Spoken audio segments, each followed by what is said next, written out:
Update করব পিসির। এখন আমরা স্যামসাংয়ের দুইটা র্যাম লাগাবো, এই পুরোনো পিসিকে আমরা আপডেট করব, নতুন পিসি রূপান্তরিত করবো, ফাস্ট পিসি করবো।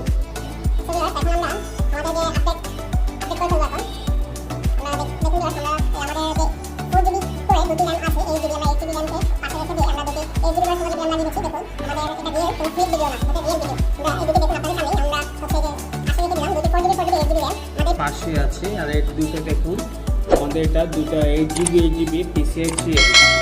তো আমরা এখন দেখুন আমরা এখানে লাগিয়ে নিচ্ছি, দেখুন আরেকটি 8GB RAM লাগিয়ে নিচ্ছি।